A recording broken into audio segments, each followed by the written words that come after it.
Assalamualaikum warahmatullahi wabarakatuh. Selamat sore, selamat datang pada acara Distance Learning PIKI Fellow Chapter. Kepada para profesor, senior, teman-teman sejawat sekalian. Tak kenal maka tak sayang, maka izinkanlah saya memperkenalkan diri saya. Saya Dr. Suci Indriani. Saat ini saya ditugaskan oleh tim dari Istiqlain untuk memoderatori acara hari ini. Saat ini saya bekerja sebagai staf di Divisi Vaskuler di Rumah Sakit Jantung dan Pembuluh Darah Harapan Kita. Terima kasih juga secara khusus kami ucapkan kepada tim dari Terumo Indonesia yang telah mensupport acara kita pada sore hari ini. Selamat datang kami ucapkan juga kepada para fellow yang sudah menyelesaikan pendidikan periode April sampai Juni 2020, ini ada 5 orang fellow yang setelah lulus. Yang pertama Dr. Korniansyah yang telah menyelesaikan pendidikan di Rumah Sakit Jantung Harapan Kita. Yang kedua Dr. Isnaini dari Rumah Sakit Sutomo. Kemudian Dr. Andi Wahyono dari Rumah Sakit Karyadi. Dr. Ima Ansari dari Rumah Sakit Sarjito, Yogyakarta. Dan terakhir Dr. Indra Wahyu Saputra dari Rumah Sakit Sarawak, Malaysia. Dan selamat datang kami ucapkan juga kepada Fellow on Training yang baru mulai pendidikan Juni 2020, yaitu Dr. Bahrudin Karyadi, Semarang. Kita memulai acara, saya akan sedikit membacakan mengenai tata tertib acara kita. Yang pertama, selama presentasi berlangsung, audio dan video peserta akan dinonaktifkan atau di-mute oleh operator host secara otomatis. Jika akan memberikan pertanyaan, gunakanlah fasilitas Q&A yang ada di chat box di bawah, jadi tidak bertanya pada kolom chat. Jadi sebaiknya teman-teman sejawat menanyakan pertanyaannya, mengetik pertanyaan. Pada hari ini kita berbahagia sekali, kita ada 3 presentasi. Yang pertama adalah presentasi oleh Dr. Suko Adiarto, yang nanti akan diikuti oleh seksi diskusi dan tanya jawab. Yang kedua oleh fellow, yang pertama yaitu Dr. Fuad, yang nantinya juga akan mempresentasikan kasus dan diikuti dengan tanya jawab. Dan yang terakhir adalah presentasi fellow oleh Dr. Abu Bakar, dan juga nanti akan dilanjutkan oleh sesi diskusi dan tanya jawab. Untuk mempersingkat waktu, marilah kita masuk ke pembicara utama kita, Dr. Suko Adiarto. Ini kebetulan bos saya di kantor, di Rumah Sakit Jantung Harapan Kita. Kita memanggilnya Sensei, jadi sudah pada kenal semua. Ini Dr. Suko adalah staf konsultan di interventional cardiologist, khususnya divisi vaskuler di Rumah Sakit Jantung dan Pembuluh Darah Harapan Kita. Juga merupakan saat ini ketua dari ASMIHA 2020. Selanjutnya, untuk acara ini, kita mempunyai learning objective. Pada sesi ini nanti Dr. Suko akan diberikan waktu selama 30 menit. Di sini kita akan belajar mengenai indikasi dari intervensi periferal, kemudian bagaimana dari anatomi dari lower limb arteries, kemudian untuk melakukan tindakan preferable access choices yang digunakan yang mana, mode crossing dari lesi untuk peripheral arterial disease, dan yang terakhir adalah banyak pertanyaan biasanya, device apa yang akan kita gunakan untuk intervensi periferal. Untuk mempersingkat waktu, kami persilahkan kepada Dr. Suko untuk memulai presentasi. Dr. Suko diberikan waktu 30 menit untuk presentasi. Silakan Dr. Suko. Baik, terima kasih Dr. Suci. Assalamualaikum warahmatullahi wabarakatuh. Yang saya hormati para senior, guru-guru saya, senior PIKI, Dr. Sunaria, Dr. Munawar, Prof. Santoso, Dr. Rifki, Dr. Fauzi, dan para senior lain.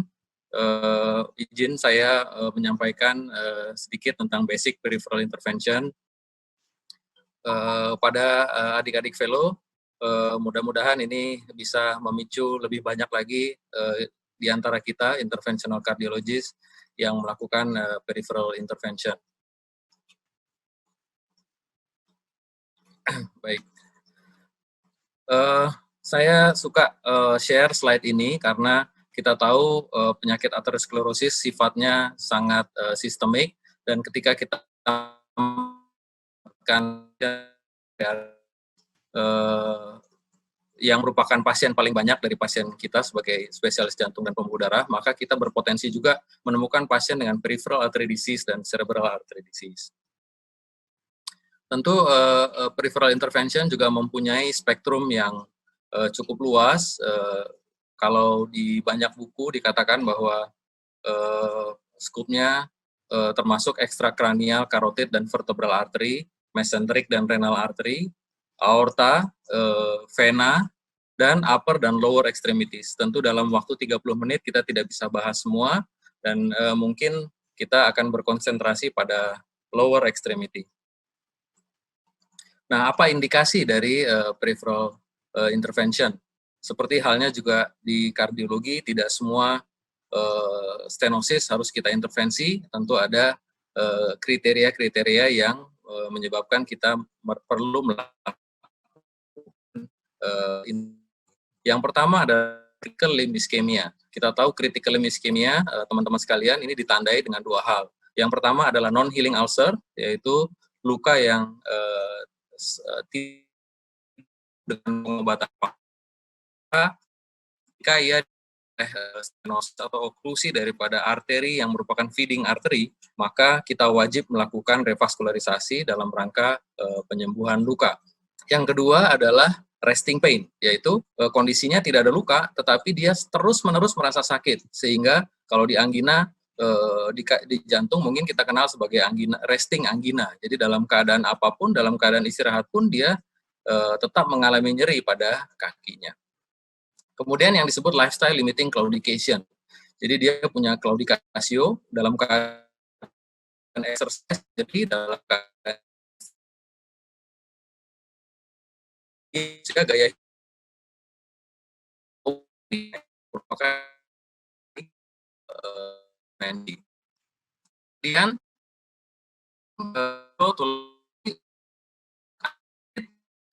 existing bypass. Jadi misalnya ada kasus kita sudah pernah melakukan moropopliteal bypass, tapi kemudian terjadi stenosis pada arteri iliaka. Maka kita melakukan preservasi flow pas tersebut dengan melakukan intervensi pada iliaka yang merupakan supplier dari arteri femoralis. Nah, ini juga penting procurement untuk akses untuk transfemoral intervention.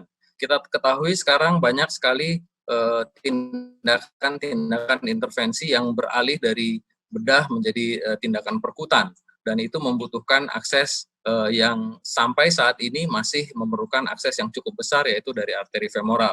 Misalnya kalau kita mau lakukan TAVI, teman-teman, itu akses delivery sheet-nya sekitar 18 French. Demikian juga endovascular repair untuk thoracic maupun abdominal aorta itu rata-rata menggunakan 15-20 French, sehingga tidak bisa kita lakukan dari akses lain kecuali dari akses femoral. Nah, ketika pasien ini tidak punya keluhan tetapi ada stenosis di arteri iliaka, maka kita melakukan ini dalam rangka melakukan secure, mengamankan akses yang kita gunakan untuk tindakan intervensi yang perlu dilakukan melalui arteri femoralis.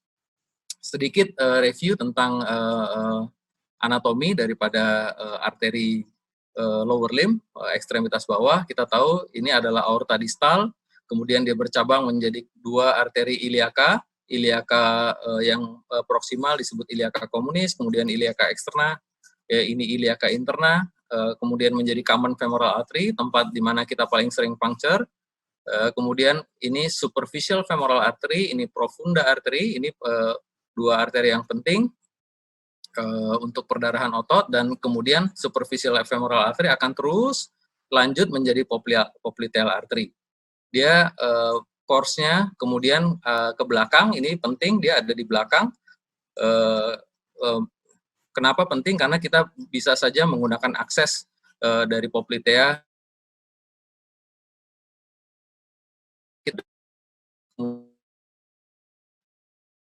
menjadi tibio-peroneal trunk, dan akan terbagi menjadi tiga pembuluh darah, yaitu tibialis anterior yang ke depan, tibialis posterior yang ke belakang, dan kemudian di tengah ada arteri peroneal yang asalnya maupun perdarahannya bisa bervariasi. Nah, ini kalau kita lihat di sini di belakang popliteal artery adanya di belakang sini, kita kadang-kadang gunakan sebagai akses untuk intervensi daerah yang lebih proksimal.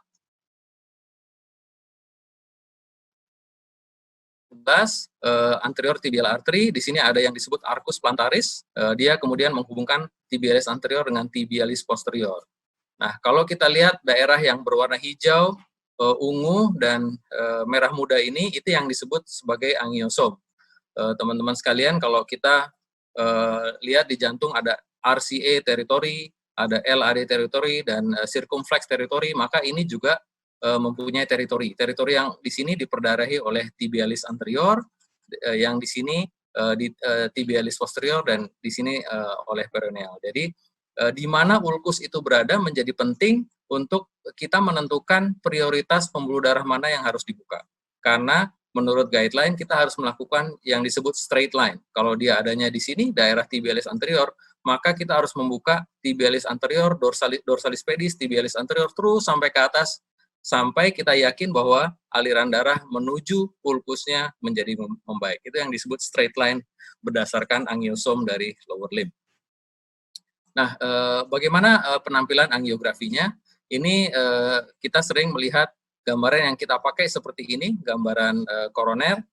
Kita bisa melihat tulang, ini bagian yang penting juga, karena kadang-kadang ketika kita menggunakan kontras sudah cukup banyak, atau pasiennya mengalami chronic kidney disease, kita tidak bisa menggunakan kontras banyak-banyak, maka peranan bone marker di sini pada peripheral intervention sangat penting. Jadi misalnya kalau kita mau balon di sini, kita bisa ingat saja, oh dia batasnya kira-kira di vertebral nomor sekian. Jadi kita bisa menggunakan tanpa tes kontras untuk melakukan balon angioplasty atau stenting. Nah, ini yang disebut digital subtraction angiography, teman-teman. Kita bisa melihat secara lebih jelas anatomi pembuluh darah dan kolateralnya, tapi kita kehilangan bone marker. Nah, di sini untuk iliaka ada iliaka interna, teman-teman. Umumnya tidak kita perlukan ketika kita menggunakan stent yang biasa atau bare metal stent, tetapi ketika kita menggunakan cover stent, misalnya pada FR, endovascular aortic repair, atau ketika terjadi ruptur, maka sangat penting kita memvisualisasi iliaka interna. Karena kalau kita tutup dua-duanya, kebetulan kita pasang cover stent dua-duanya, maka akan terjadi pelvic ischemia. Nah, untuk memvisualisasi dari iliaka interna ini, kita perlu melakukan view sedikit lateral, oblique, 30 derajat ke ipsilateral. Ini kalau kita lebih turun ke bawah, ini adalah common femoral artery, tempat kita biasa puncture. Kemudian di sini ada bifurcatio. Bifurcasionya memisahkan antara yang di sini disebut profunda artery, dan ini adalah superficial femoral artery. Kita lihat di sini kembali digital subtraction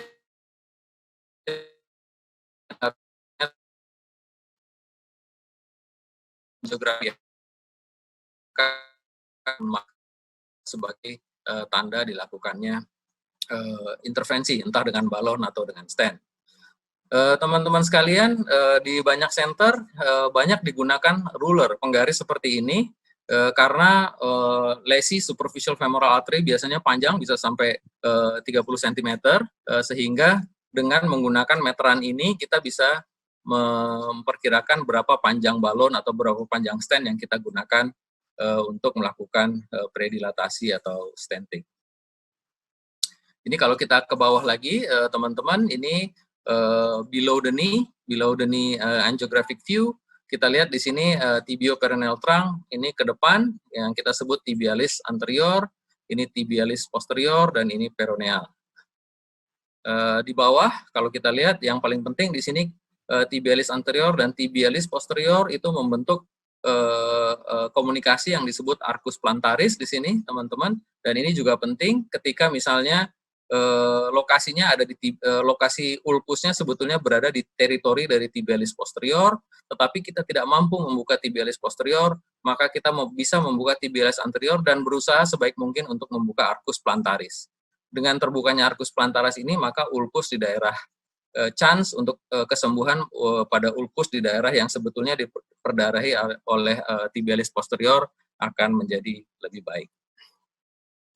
Nah, kita perlu juga mengenali lesi-lesi berdasarkan klasifikasi dari TAS2.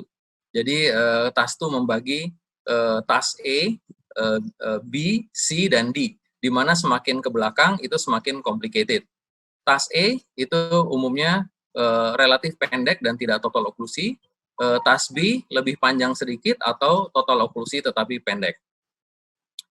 Ini TAS C dan D, kita lihat semakin lama semakin complicated, bilateral total occlusion atau tidak bilateral total occlusion tetapi panjang. Dan ini kalau kita lihat aortoiliak yang seperti ini, total oklusi dari bawah renal sampai kedua arteri iliaka, atau ketika panjangnya lebih dari 15 cm, atau bilateral, atau ketika ada aneurism disebut TAS D. Nah, pentingnya klasifikasi ini adalah rekomendasi awal. Ketika dia berada pada klasifikasi TAS E dan TAS B, maka endovaskular adalah pilihan pertama. Sementara pada TAS C dan D, surgical bypass atau atherectomy adalah pilihan utama initially. Ini juga sama pada lesi femoropopliteal. Kita lihat kalau dia total oklusi pendek, dia tergolong sebagai type A. Tetapi kalau semakin complicated dia B, dan kalau total oklusinya panjang melibatkan cabang-cabang itu TAS D.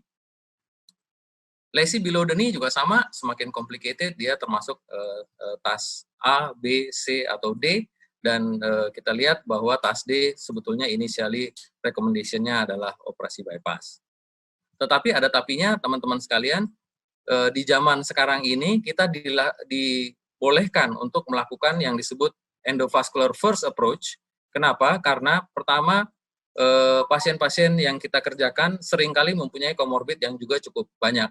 Tidak jarang kita sebagai kardiologis mendapat pasien peripheral artery disease dengan severe coronary artery disease, heart failure, chronic kidney disease, PPOK, dan itu menyebabkan resiko maupun komplikasi pembedahan juga cukup tinggi. Sehingga endovascular first approach itu dapat digolongkan sebagai tindakan yang cukup safe. Yang kedua, ketika kita melakukan endovaskular dan tidak berhasil, itu tidak mengeksklud kemungkinan untuk dilakukan operasi bypass. Jadi pada center-center yang maju, pada pasien-pasien yang cukup complicated, walaupun dia tergolong sebagai TAS C dan D, endovascular first approach tetap dibenarkan. Ya, walaupun lower limb menjadi satu kesatuan, tetapi berdasarkan lesinya kita bisa memikirkan bahwa approach yang digunakan bisa berbeda-beda. Contohnya saja teman-teman, untuk lesi iliaka, ketika dia adanya di daerah sini, tidak terlalu proksimal, maka kita bisa melakukan approach-nya dari femoralis ipsilateral maupun dari kontralateral. Kalau dia adanya sangat proksimal dari arteri iliaka, maaf ini gambaran skematik saya, ini renal artery, aorta, aortoiliak, teman-teman sekalian, ini femoral artery. Nah, kalau dia adanya di proksimal, maka kita approach dari kontralateral biasanya tidak cukup kuat, dan kita hampir selalu mental di sini karena kateter kita tidak engage secara baik. Maka yang dianjurkan adalah dengan melalui femoral yang ipsilateral, atau kita menggunakannya dari atas, dari brachial artery atau dari radial artery.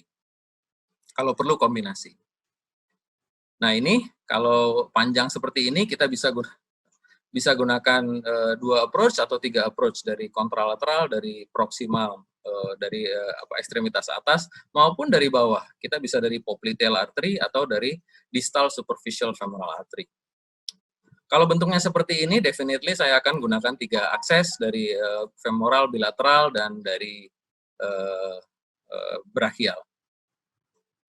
Nah ini pada superficial femoral artery juga sama teman-teman, kalau dia adanya di proksimal tapi mempunyai stam yang baik, kita approach pertama adalah melakukan secara kontralateral. Jadi dari femoral artery kontralateral. Tetapi kalau kita tidak bisa lihat stam dia di sini, biasanya kalau kita lakukan kontralateral, maka kalau kita ingat anatomi tadi, di sini ada cabang yang disebut profunda artery. Maka kalau kita coba dari sini, biasanya wire kita akan deflect ke profunda artery. Maka dianjurkan untuk approach dari distal, entah dari popliteal artery atau dari distal superficial femoral artery. Kalau dia ada lesinya di tengah, kami prefer untuk melakukan antegrade approach. Kita menusuk pada common femoral artery, tapi approach-nya ke bawah, sehingga lesinya lebih dekat. Nah, kalau bentuknya kayak gini dan panjang, teman-teman, biasanya kita lakukan dual approach, kontralateral dari sini maupun dari distal superficial femoral artery atau dari popliteal artery. Nah, ini yang lebih complicated, teman-teman, ketika lesinya ada di below the knee. Kalau ini gambaran skematik saya, maaf kalau jelek. Ini adalah iliac artery, ini femoral artery, ini tibioperoneal trunk, ini tibialis posterior, tibialis anterior, dan ini dorsalis pedis. Dan ini adalah arcus plantaris. Nah, tergantung dari lesinya kita, kalau dia di below knee, hampir selalu kita approach dari common femoral artery, dan ketika antegrade tidak tembus, maka kita usahakan untuk retrograde, sini dari posterior tibial artery, biasanya ini lebih mudah daripada anterior. Anterior tibial artery tergantung dari daerah mana yang paten, kita bisa lakukan di sini, di proximal, di distal, atau kita lakukan di dorsalis pedis, seperti ini, dorsalis pedis, ini tibialis posterior. Nah, kita bahas satu-satu, teman-teman. Kenapa crossover pilihan yang cukup baik? Menurut saya ini karena paling mudah buat kita ya, sebagai interventional cardiologist, kita paling sering sebelum radial, kita banyak melakukan femoral artery, kita tinggal lakukan crossover di sini. Kita bisa lakukan untuk common iliac artery, external iliac artery, common femoral, SFV atau below the knee. Tapi below the knee, kita harus ingat nanti kita bahas device-nya harus cukup panjang untuk mencapai below the knee. Ini less support, teman-teman. Kita tahu kalau dia tidak sejajar, tentu supportnya kalah dengan antegrade. Radiasinya lebih banyak buat kita, buat operator, karena tube-nya dekat dengan kita. Agak sulit pada kelompok yang tortuous. Jadi kalau aortoiliac bifurcation-nya tortuous atau narrow itu sudutnya kecil, maka agak sulit untuk dilakukan. Biasanya kita gunakan ini, yang paling sering saya gunakan, kita cardiologist, kita paling sering gunakan JR. Kadang-kadang kalau susah kita pakai Optitalk atau sidewinder catheter. Tapi dengan JR atau Optitalk atau pigtail hampir selalu kita bisa cross. Kadang-kadang kalau kita susah untuk melakukan crossover, misalnya wire kita bisa lewat, tetapi kateter nggak bisa, itu kadang-kadang bisa terjadi, maka kita membutuhkan support dari stiff wire. Jadi wire-nya kita ganti dengan stiff wire, baru kita ganti dengan crossover sheet. Nanti kita lihat apa itu crossover sheet. Nah, kenapa refreshing anatomi perlu, teman-teman? Karena seringkali kalau aortoiliac occlusion, kalau dia proksimal, kita nggak bisa raba pulsasinya. Nah, kita bisa lakukan puncture berdasarkan anatomik marker di sini, apalagi kalau ada kalsifikasi, atau kita bisa lakukan dengan bantuan ultrasound. Nah, ini tempat kita puncture, teman-teman. Kalau kita mau crossover, ingat teman-teman, rata-rata aortoiliac bifurcation itu letaknya setinggi sias. Jadi ini bone marker bisa kita gunakan sebagai marker untuk melakukan manuver untuk melakukan crossover. Nah, ini yang disebut crossover sheet, teman-teman. Kalau kita menyeberang ke sebelah, ini ada sheet yang khusus. Jadi seperti guiding sheet, panjang seperti ini, dan kelebihannya adalah dia braided atau dilapisi dengan baja, sehingga dia tidak kinking. Sangat kecil kemungkinan terjadi kinking. Dulu waktu awal-awal saya melakukan, kita belum punya seperti ini, maka kita gunakan guiding catheter, dan ketika kita gunakan guiding dan aortoiliac bifurcation-nya steep atau tortuous, maka seringkali terjadi kinking pada guiding catheter. Nah, ipsilateral, kenapa ini lebih susah buat kita? Memang harus sedikit belajar atau kita gunakan ultrasound guided. Tetapi keunggulannya juga banyak. Yang pertama, semua lesi dari mid superficial femoral artery ke bawah itu lebih enak dilakukan dengan secara antegrade dari common femoral artery. Supportnya lebih bagus, teman-teman, karena dia langsung nggak ada angulasi, langsung di depan kita, maka support lebih bagus. Radiasinya lebih rendah. Kenapa? Karena tube-nya jauh dari kita. Jadi radiasinya lebih kontrasnya lebih sedikit tentu karena langsung, cuman puncture-nya agak sedikit lebih sulit dan mungkin bisa dibantu dengan marker fluoroskopi atau ultrasound. Ini kalau kita melakukan ultrasound guided, ini ada superficial femoral artery. Kalau kita lihat ada 3 begini sudah bercabang menjadi superficial dan funda, perlu lebih proksimal lagi, dan kita melihat di sini common femoral artery. Nah, kita juga kadang-kadang perlu melakukan retrograde dari distal superficial femoral artery atau dari popliteal artery.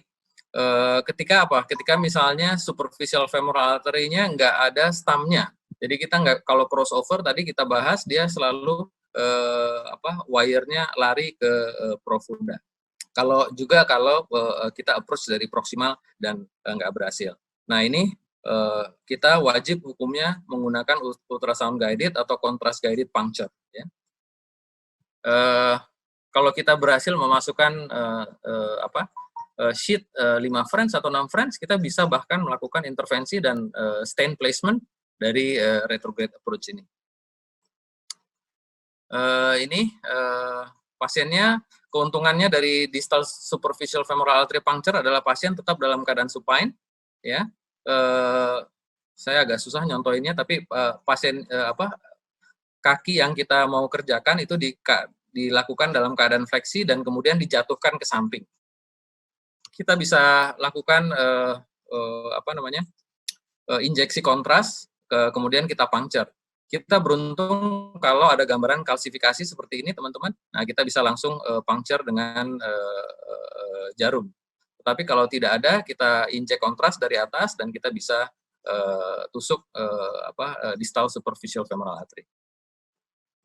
Ini kalau kita lakukan untuk popliteal artery, ingat posisi kekurangannya, kelebihannya lebih gampang dilakukan daripada dalam keadaan supine, tetapi dia adanya deep di sini. Kalau kita ukur dari skin sampai popliteal artery cukup jauh, sehingga wajib hukumnya kita menggunakan ultrasound guided puncture.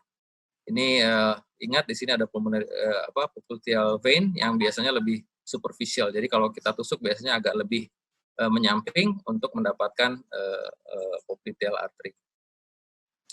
Radial artery sudah banyak digunakan. Kita tahu teman-teman sekalian, kita sebagai interventional cardiologist banyak menggunakan radial sebagai akses untuk coronary intervention, dan ini sudah mulai dilakukan untuk peripheral intervention. Dan kalau kita lihat ini outcome-nya dalam hal komplikasi, kita bisa melihat transradial approach itu banyak komplikasi yang terjadi pada transradial approach itu lebih sedikit daripada femoral.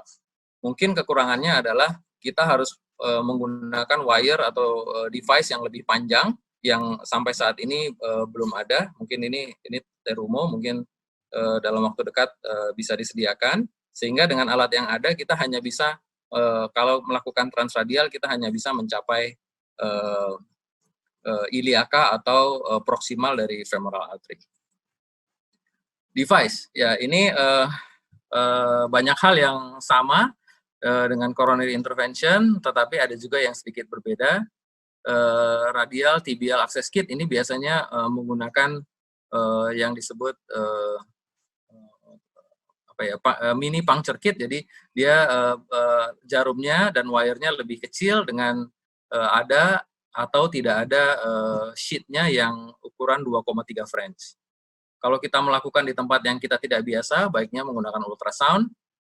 Tentu kalau banyak coronary intervention device, nanti kita bahas kasus-kasus pertama saya yang menggunakan coronary intervention device supaya teman-teman bisa segera melakukan.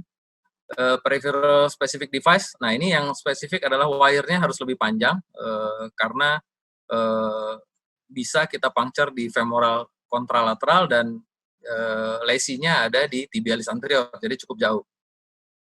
Ini masing-masing kateter yang bisa kita gunakan, crossover sheath.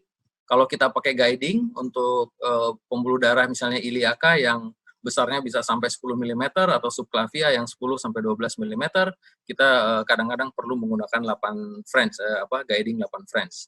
Support kateter ini sama seperti kalau kita mau CTO koroner juga ada support kateter, ada re-entry device, nanti kita lihat sama-sama. Kadang-kadang kita perlu snare, kalau kita dual access, balon dan stent sesuai ukuran dari arteri.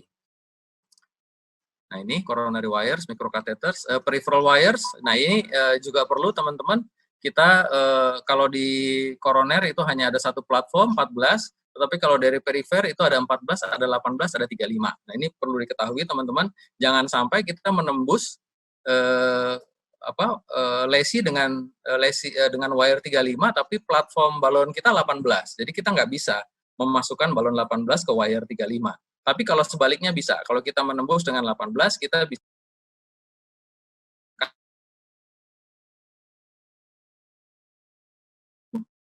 balonnya. Nanti ada juga kita bahas kenapa kita perlu exchange wire atau wire yang panjang. Stiff wire tadi untuk daerah-daerah yang tortus.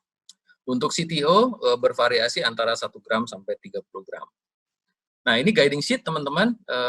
Guiding sheet itu adalah gabungan dari sheet dan guiding kateter. Jadi kita bisa menggunakan menggunakan sheet tersebut untuk sebagai guiding. Nah, jadi kita bisa seperti menggunakan guiding kateter tapi dia sheet. Jadi kita bisa tes dari sini dan ujungnya adalah guiding, delivery sheet.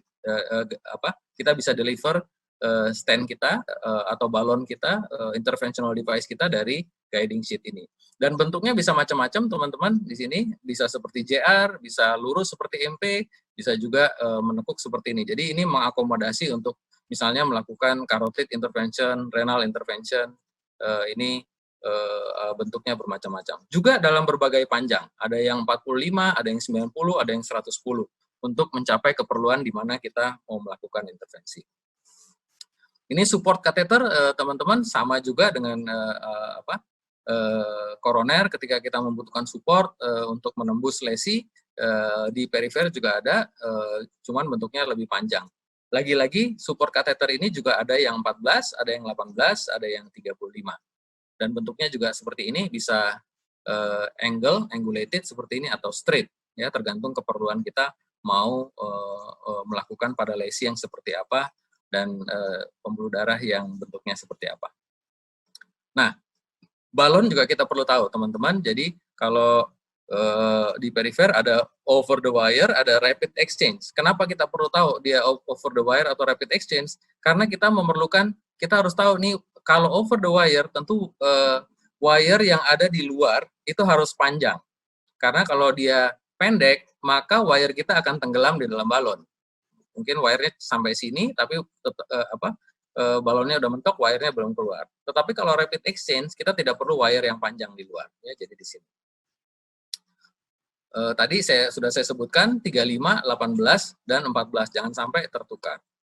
Nah, ini juga sheet dan guiding compatibility. Jadi masing-masing device, entah balon, entah stand, itu akan memperlihatkan berapa kompatibilitasnya dengan sheet atau guiding.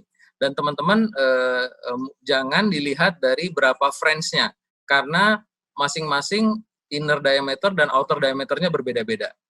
Sebagai pengalaman, saya pernah melihat anjurannya di balon 6 French. Ketika saya menggunakan guiding 6 French, dia tidak bisa masuk karena outer diameternya balon lebih besar daripada inner diameternya sheet. Ya, jadi kita harus pastikan benar outer diameter device dengan inner diameter sheet atau guiding catheter. Kemudian length, panjangnya, shaft length ini juga berbeda-beda teman-teman, antara shaft itu panjangnya balon dari ujung sampai ke ujung. Jangan sampai kita melakukan crossover atau kita dari radial mau balon ke iliaka atau ke superficial femoral artery, tapi shaftnya 75, itu nggak bakal sampai, ya. Jadi ada yang 75, ada yang 135, ada yang 150. Jadi kita harus tahu panjang shaftnya ini, jangan sampai ketukar. Nah, stent kita mengenal yang disebut balloon expandable stent, ini seperti ini teman-teman, balloon expandable stent sama kayak koroner, dan juga satu lagi yang mungkin kita harus lebih berlatih melakukan self expandable stent. Kenapa kita harus berlatih untuk self expandable stent? Karena kita handle-nya dari luar seperti ini teman-teman, dan biasanya placement-nya dia bisa naik turun, nggak se-precise melakukan stenting dengan menggunakan balloon expandable stent. Jadi kalau kita kurang hati-hati, dia bisa jump forward, dia maju ke depan, atau dia mundur ke belakang, sehingga lesi yang kita sasar tidak tercover. Nah, ini kelebihan dan kekurangan daripada balloon expandable stent versus self expandable stent. Biasanya dia lebih fleksibel kalau self expandable stent, dan lebih mempunyai long term patency yang lebih baik. Kalau balloon expandable stent dia mempunyai radial strength yang lebih kuat, jadi biasanya kalau kita pasang self expandable dia belum mengembang, kita terpaksa melakukan post dilatasi. Sementara kalau balloon expandable stent dia biasanya mempunyai radial force yang lebih kuat dan kita cukup menggunakan balon yang ada di dalam stent. Nah, ini dia banyak digunakan untuk ostial. Kenapa? Karena dia placement-nya lebih akurat daripada self-expandable stent. Kadang-kadang kita menggunakan cover stent. Kapan kita menggunakan cover stent? Ketika kita misalnya ruptur ya. Kalau ruptur kita pakai cover stent untuk mengeksklud trombus. Jadi kalau ada trombus, tidak menyebabkan distal embolisasi. Nah, bagaimana kita crossing lesi? Kalau dia tidak total oklusi, tentu hal yang pasti teman-teman semua bisa. Kita melakukannya secara intraluminal dan itu sama dengan koroner. Saya kira teman-teman semua pasti bisa. Nah, ketika kita berhadapan dengan lesi yang total oklusi seperti ini, kita bisa mempunyai opsi yang disebut subintimal angioplasty seperti ini. Jadi kita sengaja atau tidak sengaja, kadang-kadang tidak sengaja kita masuk ke subintimal dan kita dorong terus sampai melewati lesi dan kita re-entry masuk ke dalam true lumen lagi setelah itu. Nah, ini disebut Bolia teknik karena ditemukan pertama kali oleh Dr. Roberto Bolia, seorang interventional radiologist. Nah, ini teknik yang cukup baru yang disebut percutaneous bypass, teman-teman. Jadi dengan teknik yang cukup kompleks, dari arteri kita tembuskan ke vena, setelah melewati total oklusi, dari vena kembali lagi ke arteri. Dan kemudian dipasang cover stent. Tentu ada syarat-syaratnya, salah satunya yang paling penting adalah venanya harus cukup besar, sehingga pemasangan cover stent di sini tidak menyebabkan trombosis, deep vein trombosis. Ini teknik yang juga mulai digunakan pada lesi yang sangat complicated, terutama di below the knee, yaitu membuat AV fistula. Jadi sengaja membuat venanya menjadi feeding artery dengan cara membuat AV fistula seperti ini. Umumnya dilakukan pada distal foot. Jadi kalau kita dibuat arteriografi arteri below the ankle-nya itu udah nggak ada harapan untuk dilakukan revaskularisasi, maka dilakukan switching ke arah AV fistula. Nah, teman-teman sekalian, mungkin sedikit kenapa coronary dan peripheral intervention itu penting. Kita tadi sudah kita bahas puncture, wiring, catheter handling, crossing, balon dan stent itu sangat mirip dengan coronary intervention. Nanti ya kita lihat sedikit intravascular imaging, re-entry device dan debulking device. Kita lihat ini misalnya peripheral intervention belajar banyak dari coronary intervention dalam hal ini.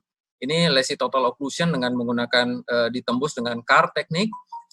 Kemudian diikuti dengan teknik yang sama untuk peripheral yang disebut safari teknik. Intinya adalah dari distal dan proximal dilakukan balon untuk memecahkan plak dan kemudian berharap bahwa subintimalnya ketemu di dalam satu space dan akhirnya space dari bawah dan dari atas ketemu. Ini disebut safari teknik atau rendezvous teknik yang belajar banyak dari CAR teknik.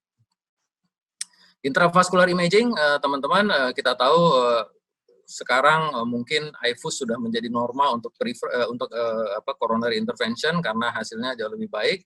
Dan kita tahu bahwa selain di arteri iliaka, tingkat restenosis dari peripheral intervention cukup tinggi, dan mungkin dengan imaging, intravascular imaging, kita bisa memperbaiki outcome dari peripheral intervention. Ini contoh ketika stennya tidak mengembang sempurna secara angiografi, sudah kelihatan tapi tidak terlalu terlihat, tapi kita bisa lihat jelas dengan IFUS bahwa stent di superficial femoral artery-nya tidak mengembang dengan sempurna. Tentu saja ini jelas mempengaruhi outcome. Reentry device. Dokter Suko, waktunya 2 menit lagi. 2 menit lagi ya. Reentry device ini kita belajar juga dari, justru kebalikannya, mungkin coronary wires, coronary intervention belajar dari peripheral, karena reentry device ini menggunakan ultrasound, juga ini crossboss reentry device. Debulking device, ini juga debulking device digunakan untuk peripheral intervention, belajar dari coronary intervention.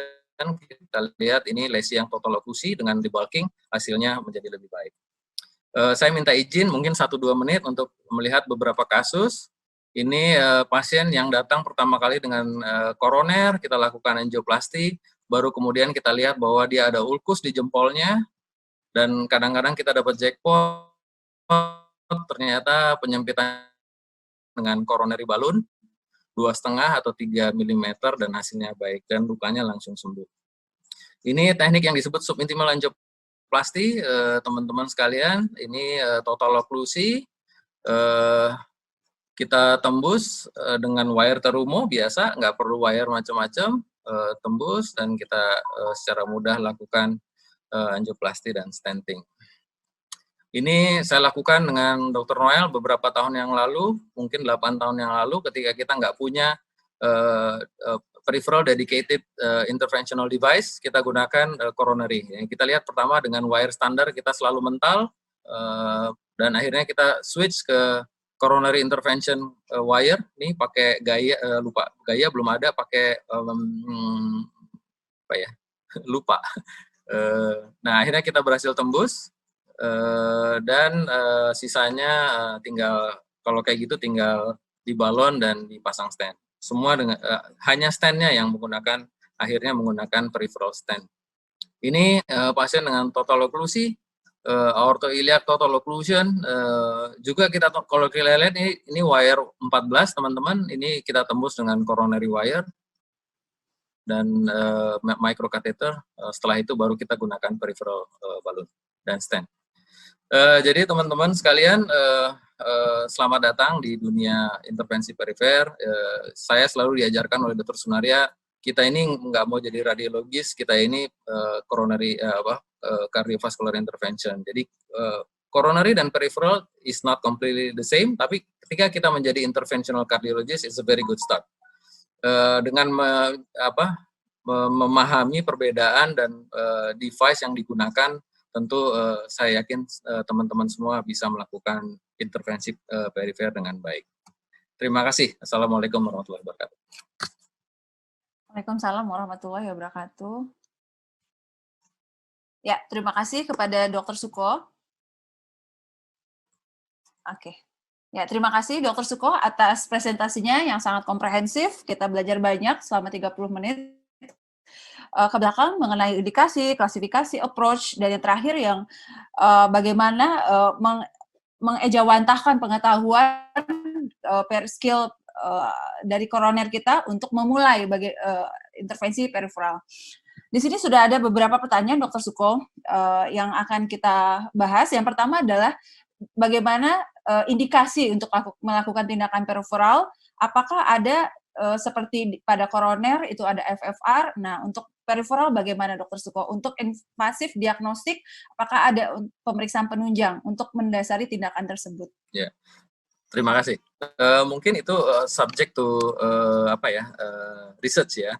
Tetapi secara tradisional kita bisa menilai apakah dia flow-nya kurang adekuat atau tidak. Bukan berdasarkan angiografi saja.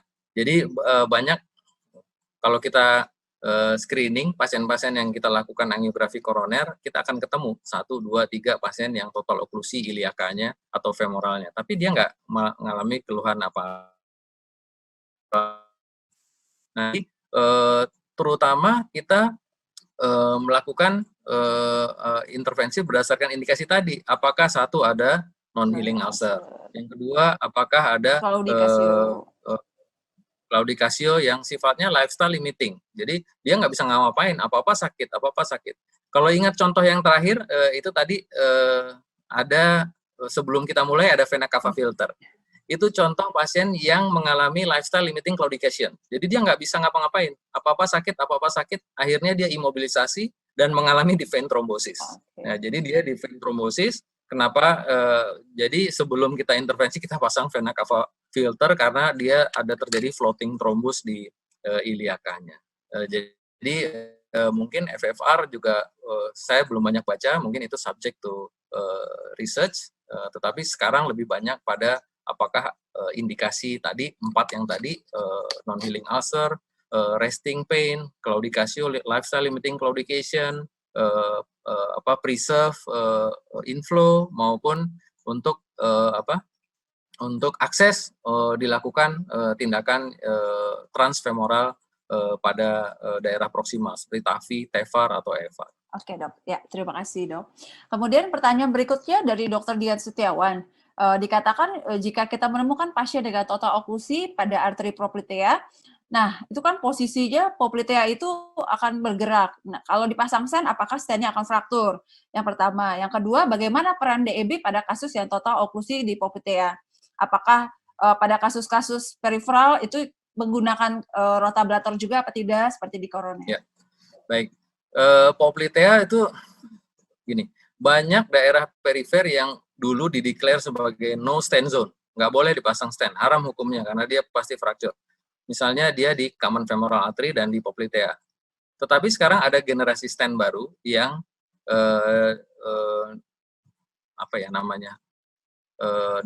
nitinol, pokoknya dia dibuat secara berbeda sehingga dia tidak fraktur. Nama dagangnya Supera. Jadi dia sudah ada trialnya, dipasang di popliteal artery, dalam follow up 1 tahun dan 2 tahun itu hanya terjadi 1 fracture. Jadi mungkin less than 1% frakturnya. Kemudian nggak berapa lama ada juga studi pada common femoral artery. Di common femoral artery dipasang stent Supera tadi dan tidak ada frakturnya. Nah, jadi mungkin harus meredefinisi lagi yang disebut no tone pada peripheral artery. DEB, ya tentu DEB berperan, mungkin itu bahkan menjadi first line ya untuk daerah-daerah di mana stent secara tradisional tidak dianjurkan. Ketika dia tidak dan hasil angioplastinya tidak menunjukkan adanya residual stenosis yang bermakna atau tidak terjadi flow limiting dissection, mungkin kita akan end up menggunakan DEB. Tetapi pada lesi yang sifatnya calcified dengan flow limiting dissection, kemudian terjadi kalsifikasi yang berat, mungkin kita akan berakhir dengan stent yang disebut kalau nggak salah interwoven nitinol stent, ya dok. Interwoven nitinol stent. Oke. Rotablator bagaimana dok? Oh, iya. Untuk kasus ya. Yang calcified. Tadi kasus terakhir bukan kasus terakhir tadi coronary and peripheral intervention, kenapa kita harus saling belajar satu sama lain juga kita belajar bahwa debulking juga perlu pada peripheral. Kita belajar bahwa kalau di koroner menggunakan rotablator, kalau di peripheral ada yang menggunakan rotablator tapi ada debulking device yang lain seperti Silverhawk atherectomy atau Turbohawk atherectomy yang sifatnya menggerus gitu, mencubit gitu, mengerok secara langsung. Ada juga yang sifatnya rotational atherectomy seperti itu. Nah, pada banyak penelitian itu digunakan pada lesi yang calcified. Jadi dilakukan debulking dan diakhiri dengan drug eluting balloon atau dengan drug eluting stent. Jadi diharapkan dengan demikian angka restonosisnya akan menurun. Dan banyak trial masih early phase Tapi penggunaan debulking device seperti itu juga disinyalir akan pertama memperbaiki acute result, mengurangi residual stenosis, dan diharapkan akan mengurangi restenosis dalam jangka panjang. Oke, terima kasih Dokter Suko. Ini ada pertanyaan lagi, Dok. Ada 2 pertanyaan sebenarnya mirip. Nah, mengenai penggunaan antiplatelet, apakah setelah kita pasang stent kita perlu menggunakan 2 antiplatelet atau single antiplatelet, dan berapa lama kita berikan DAPT pada pasien dengan PAD yang menggunakan stent yang cukup panjang? Ya. Jadi kalau nggak salah guideline-nya sedikit berubah sekarang, Dr. Fauzi, mengenai penggunaan DAPT pada peripheral artery disease. Jadi yang pertama dia hanya dianjurkan pada kelompok yang simptomatik. Yang asimptomatik tidak dianjurkan untuk penggunaan antiplatelet. Double antiplatelet biasanya digunakan pada post-stenting. Mohon maaf saya agak lupa, kalau nggak salah 1 bulan atau 3 bulan, tapi kemudian diteruskan hanya dengan single antiplatelet. Nah, tapi yang sering kali kita temukan justru begini, pasiennya menggunakan antiplatelet karena indikasi koroner. Jadi karena otomatis dia dalam proteksi antiplatelet karena sudah pernah di PCI atau dipasang stent di koroner. Oke, ya terima kasih Dok. Kemudian ada pertanyaan lagi mengenai, ini agak keluar sedikit dari yang tadi mungkin, tapi mengenai aphasia atau Simino. Itu kan sering berulang stenosisnya. Apakah bisa kita berikan bagaimana tempatnya drug-eluting balloon pada kasus tersebut? Ya, lesi aphasia juga menjadi sesuatu yang membuat pusing kepala karena dia rate of failure-nya pada aphasia itu rata-rata 50% dalam 1,5 sampai 3 tahun. Jadi kalau dipasang aphasia 100 orang dalam 3 tahun 50 akan menyempit kembali. Demikian juga pasca intervensi. Kalau kita habis intervensi itu rata-rata akan terjadi restenosis lagi dalam waktu yang cukup cepat, 6 bulan, 3 bulan sampai 6 bulan. Sehingga tidak jarang itu pasien yang dengan aphasia itu datang setiap 3 bulan atau 6 bulan untuk dilakukan intervensi. Kenapa? Karena kalau kita pindahkan shunnya, dia akan makan waktu 1,5 bulan minimal untuk mengatur dan bisa digunakan. Dan pada saat itu pasien harus memasang CDL yang komplikasinya juga banyak gitu ya. Jadi angioplasti berulang lebih preferable dibanding mengganti ketika masih memungkinkan dibanding dengan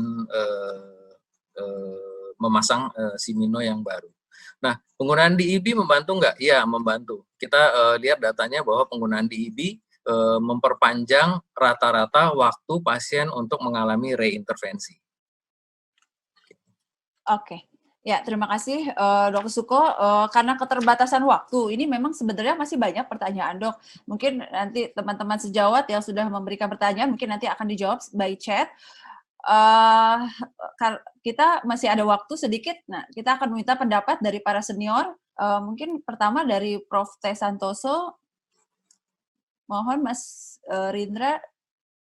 Nah, Oke. Selamat sore, Prof. Selamat sore. Ya, Prof. Ada tanggapan, komentar, Prof?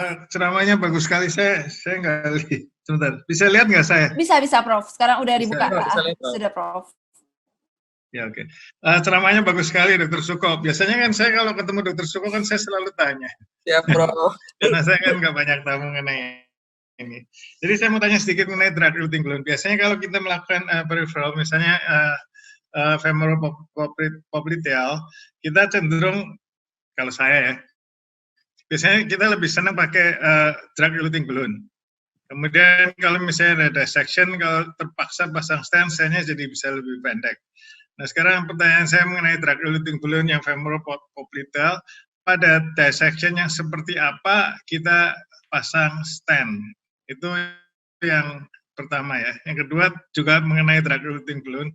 Kita tahu pada lesi yang infrapopliteal itu ada clinical study yang bilang bahwa kalau kita lakukan drug-eluting balloon, dilatasi dengan drug-eluting balloon dibandingkan dengan POBA, hasilnya malah lebih jelek dengan drug-eluting balloon. Nah, itu trialnya saya lupa namanya. Kasanos, Prof. Tap deep apa tag deep apa seperti itu dah. Jadi hasilnya dengan drug eluting balloon malah lebih jelek.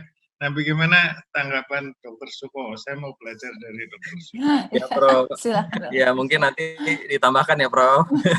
Jadi memang betul, Prof, bahwa kalau di peripheral mungkin beberapa tahun, mungkin 8 tahun yang lalu evaluasi stent mungkin ya, Prof, karena akut resultnya kan kalau kita pasang stent akut resultnya bagus sekali ya, Prof, ya, terlihat secara angiografi.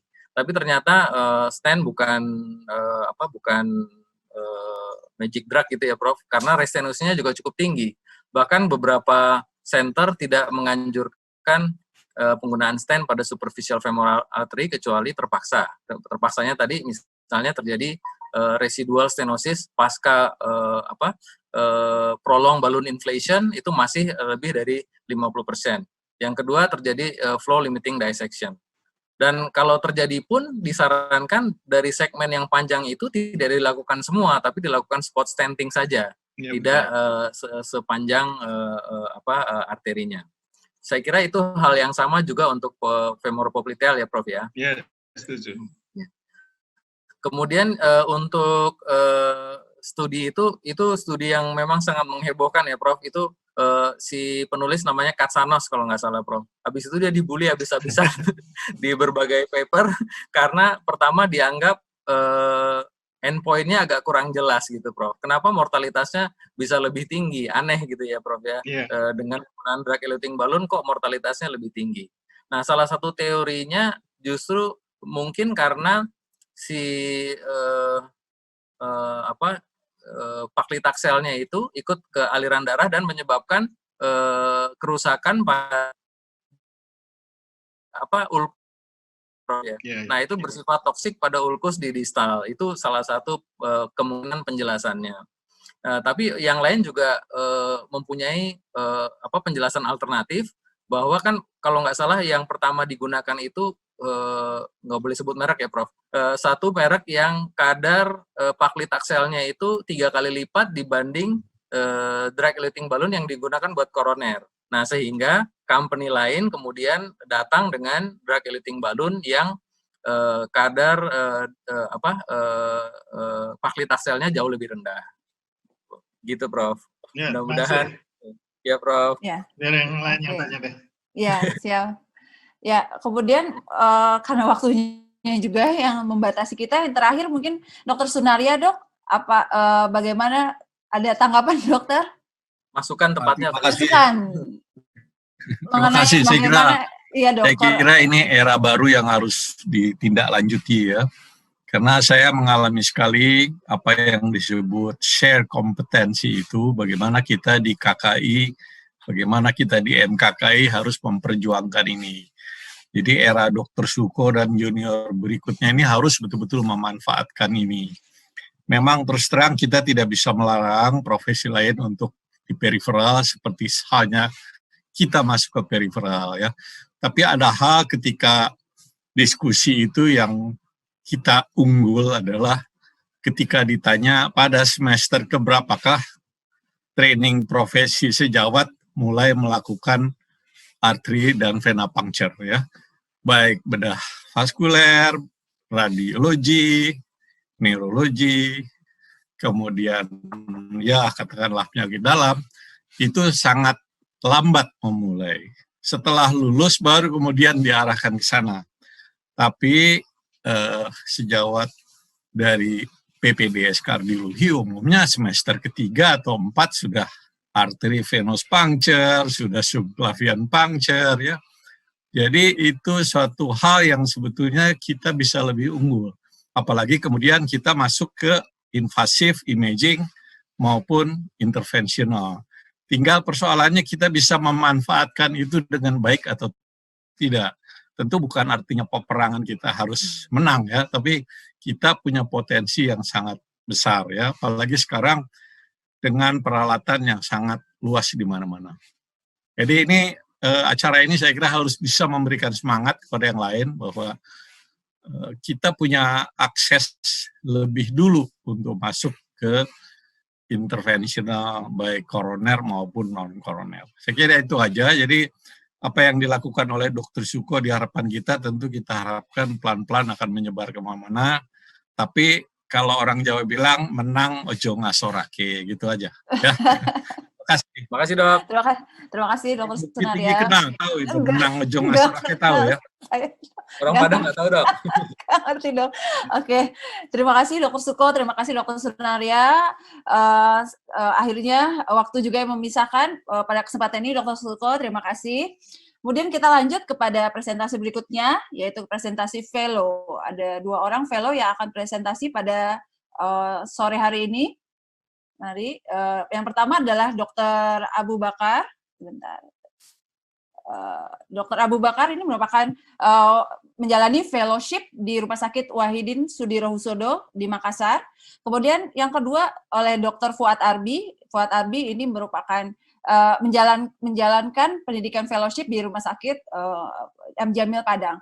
Mungkin saya rasa Dr. Fuad dulu yang pertama akan presentasi. Silakan kepada Dr. Fuad, waktu Anda 10 menit.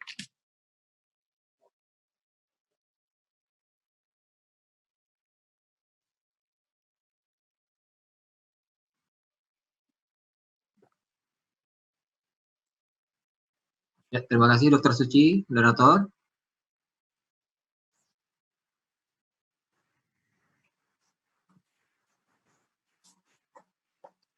Ya, silakan Dr. Fuad. Ya, Assalamualaikum warahmatullahi wabarakatuh.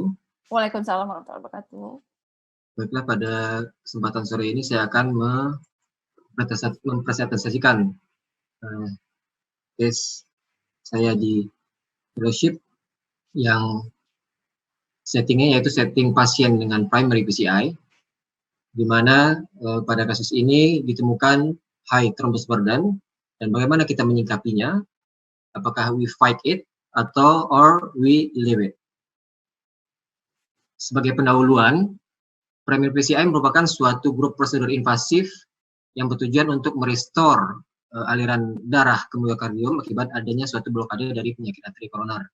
Kita ketahui bahwasanya secara patofisiologi, STEMI ini disebabkan oleh karena adanya intracoronary thrombus yang disebabkan oleh pecah rupturnya plak yang menyebabkan oklusi parsial ataupun komplit dari pembuluh arteri koroner. Nah, berbicara mengenai thrombus tadi, thrombus burden yang kita temui pada setting primary PCI itu sifatnya sangat bervariasi, bisa jadi thrombus kecil sampai thrombus yang sangat banyak dan sangat besar, dan ini kaitannya akan mempengaruhi terhadap kesuksesan dari prosedural yang kita lakukan, juga beberapa komplikasi yang mungkin terjadi. Saya masuk ke ilustrasi kasus. Ini pasien laki-laki 65 tahun dengan keluhan nyeri dada tipikal onset 10 jam dengan diagnosis pada saat itu yaitu acute inferior STEMI. Nah, dilihat di sini bahwasanya terdapat oklusi total di mid RCA. Kemudian kita lakukan wiring, kebetulan wiringnya bisa tembus sampai ke distal. Kemudian juga kita inserting balloon, juga bisa tembus sampai ke distal. Nah, setelah insersi balon, kita lihat flow-nya lagi secara angiografi, ternyata tetap belum terbuka maksimal, tidak terbuka, masih oklusi total di sini dengan thrombus burden grade 5. Lalu kita putuskan untuk melakukan manual aspirasi thrombus berulang kali di sini dengan meter 7 frank. Nah, setelah itu didapatkan thrombus pada pasien ini. Namun ketika kita angiografi ulang, itu masih ditemukan adanya banyak thrombus di sini, thrombusnya cukup besar. Kemudian juga ada di distal masih ada terdapat thrombus. Dengan berulang multiple kali kita lakukan manual aspirasi thrombus, nah, kita putuskan untuk pasien ini dihentikan tindakan dan kita lakukan deferred stenting strategi. Sementara deferred stenting strategi period, kita optimalisasi pemberian antiplatelet dan antitrombotik, juga pemberian high intensity statin, dan sebaiknya juga dilakukan GP2-B3A, teman pada kasusnya kita tidak berikan karena masalah logistik. Dan 3 hari setelah itu, setelah kita amankan pasiennya, kita lakukan angiografi ulang, kita dorong ke cath lab, lakukan kateterisasi ulang. Berikut hasil angiografi pada pasien ini. terlihat bahwasanya masih sedikit sekali, artinya ada perbaikan dari trombus slotnya juga sedikit berkurang, cuman masih cukup banyak di daerah distal ini juga. Lalu kita putuskan untuk kembali melakukan manual aspirasi trombus pada pasien ini. Nah, ini hasilnya, hasil setelah dilakukan multiple aspirasi trombus. Seperti ini kita lakukan, kemudian kita lanjutkan dengan stenting implantation di distal arteri RCA, yaitu ukuran stent 423. Nah, saya masuk ke sesi diskusi, bahwasanya pada STEMI Guideline 2017 dari SC, itu ada new recommendation dari mengenai dari deferred stenting strategy, di mana routine use dari deferred stenting ini is not recommended, yaitu kelas 3B. Ini berdasarkan dari studi yang cukup besar pada tahun 2017, yaitu studi Darami Defer Trial pada 1.215 pasien STEMI. Ini didapatkan bahwasanya deferred stenting itu is not superior dalam hal menurunkan CV cardiovascular outcome dibandingkan dengan immediate stenting. Dan juga dilihat pada ke depan nantinya bahwasanya justru rutin deferred stenting ini berkaitan dengan kemungkinan untuk terjadi target vessel revascularization nantinya. Ada beberapa studi lain yang menceritakan tentang deferred stenting ini yang sebelumnya, yaitu ada innovation study tahun 2016. Itu juga menyatakan bahwasanya routine deferred stenting itu tidak secara signifikan tidak bisa menurunkan infarct size dan MVO dibanding dengan immediate stenting. Namun studi yang sebelumnya lagi, yaitu tahun 2014, yaitu dari deferred STEMI, menjelaskan bahwa deferred stenting ini bisa menurunkan kejadian no reflow dan meningkatkan myocardial salvage. Namun memang ini sifatnya kekurangannya yaitu open label design. Nah, pada pasien ini kita putuskan untuk melakukan deferred stenting strategi karena memang ketika setelah berulang kali melakukan aspirasi trombus secara manual, memang didapatkan trombus burden yang masih cukup tinggi, yaitu sekitar trombus burden 4, di mana juga trombusnya besar-besar, sehingga kita mengetahui bahwasanya dengan kalau dilakukan implantasi stent atau stenting pada kondisi highly thrombotic ini, maka akan justru pada suatu literatur menyatakan ini akan meningkatkan resiko terjadinya distal embolisasi dan justru meningkatkan kejadian komplikasi periprosedural. Nah, dan juga dikatakan bahwasanya jika high burden of thrombus itu terlihat pada hasil angiografi terakhir kita, itu deferred stenting merupakan salah satu strategi yang dibutuhkan, di mana pada defer period itu kita justru bisa mengoptimalkan pemberian antiplatelet dan antitrombotik itu untuk nantinya berusaha mengurangi thrombus load dari pasien ini dan justru bisa mengurangi terjadinya risiko komplikasi seperti no reflow pada saat kita akan melakukan tindakan berikutnya. Juga dijelaskan pada suatu review di World Journal of Cardiology tahun 2014. Di sini diceritakan bahwasanya deferred stenting strategi ini juga bisa meningkatkan perfusi terhadap miokard, nantinya mengurangi kejadian distal embolisasi jika dibandingkan dengan immediate stenting implantation. Nah, dengan melakukan deferred stenting ini kita bisa mengurangi atau meng-cool off dari group filtration sehingga diharapkan nanti lebih stabil pasien untuk dilakukan tindakan stenting pada beberapa hari berikutnya. Sebagai kesimpulan pada kasus ini bahwasanya large and high thrombus burden itu memang terkadang cukup sering kita jumpai pada saat tindakan primary PCI, dan deferred stenting implantation pada beberapa kasus primary PCI itu masih bisa untuk diterapkan. Terima kasih. Assalamualaikum warahmatullahi wabarakatuh. Waalaikumsalam warahmatullahi wabarakatuh. Ya, terima kasih Dr. Fuad atas presentasinya. Memang masalah ini masih menjadi problema pada kasus-kasus high thrombotic burden. Berhubung belum ada pertanyaan, mari kita tanya pendapat dan komentar dari para senior. Mungkin yang belum, Dr. Munawar, Dok? Silakan dok, selamat sore Dr. Munawar. Selamat sore. Iya dok. Ya ini memang menjadi pertanyaan, tapi kalau kita lihat guideline memang routine thrombus aspiration itu menjadi tidak boleh. Rutin, maksud rutin itu selalu melakukan aspirasi. Nah ini kalau menurut saya sih kalau melihat ada trombus besar begitu memang harus kita lakukan aspirasi. Tapi aspirasi sendiri tentu punya teknik tentu. Kalau enggak kita bisa ada stroke dan sebagainya. Jadi yang penting nomor satu dalam trombus aspirasi ini kita melakukan suction itu sebelum suction kita menyentuh trombus, itu nomor satu. Lalu kalau sudah menyentuh trombus itu kita harus selalu melihat kapan dia stop. Kalau stop berarti itu kateter kita penuh dengan trombus. Jadi harus kita tarik pelan-pelan, guiding kita harus masuk ke dalam koroner, jangan sampai di luar, agar supaya trombus itu bisa lepas dari itu yang pertama. Kalau kemudian kita ulang, kadang-kadang tidak seluruhnya itu bisa terambil, apalagi kalau melihat trombus seperti kasusnya Dr. Fuad tadi. Jadi kita semaksimal mungkin. Kadang-kadang dengan memindahkan wire kita dari satu cabang ke cabang lain, angle untuk mendapatkan trombus juga bisa mengambil trombus ya di sisi lain. Itu yang harus kita lakukan.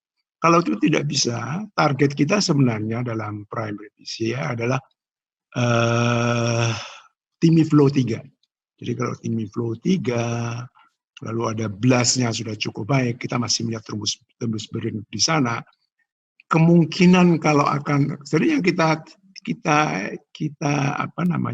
khawatirkan adalah kalau terjadi distal emboli, apalagi distal emboli yang masuk ke dalam cabang-cabang dan sebagainya, micro vascular, nanti obstruction bisa terjadi, dan ini akan tentu saja akan mempunyai dampak pada pasiennya.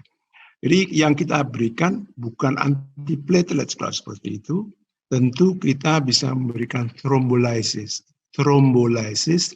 intrakoroner. Nah, thrombolysis intrakoroner ini juga ada tekniknya untuk memberikan. Saya tidak memberikan thrombolysis melalui guiding karena kalau itu trombusnya itu ada di, misalkan tadi di katakanlah di LAD misalkan, kemudian kita kasihkan di guiding itu thrombolysis bisa saja dia masuk ke dalam cabang yang sebenarnya nggak ada trombus, ya.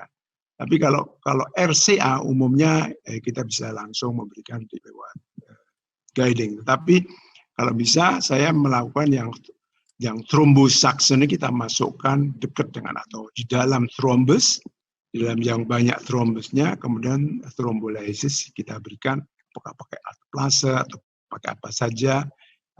Dosisnya saya kira sesuai dengan banyak trombus, tidak full dose, tapi barangkali 1/5, 1/4 dari yang biasa kita berikan secara sistemis sudah lebih dari cukup, dan kita berikan pelan-pelan. Biasanya sih sangat bagus untuk menghilangkan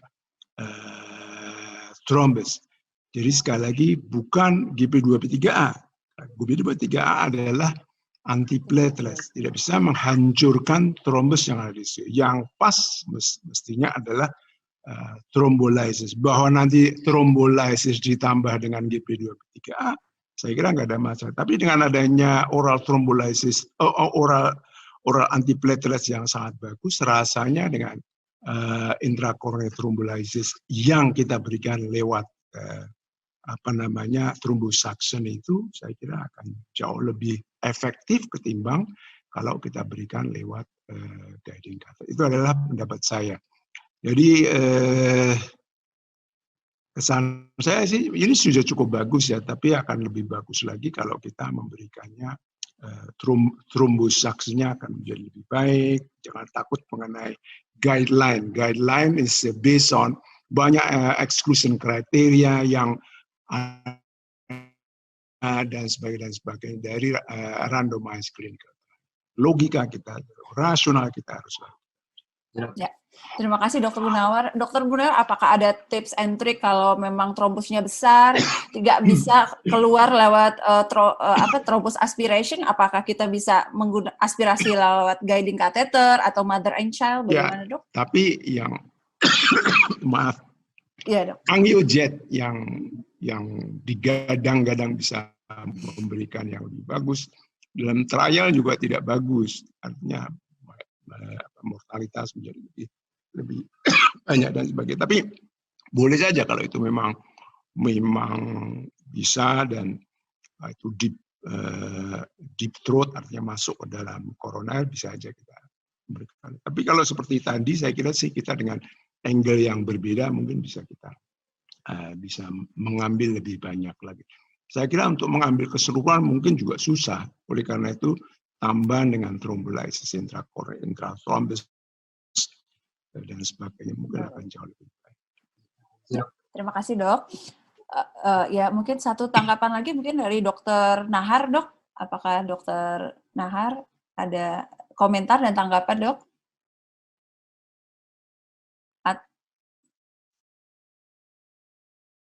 Atau Dokter Sodiko Rifki, apakah Dokter Rifki ada tanggapan, Dok?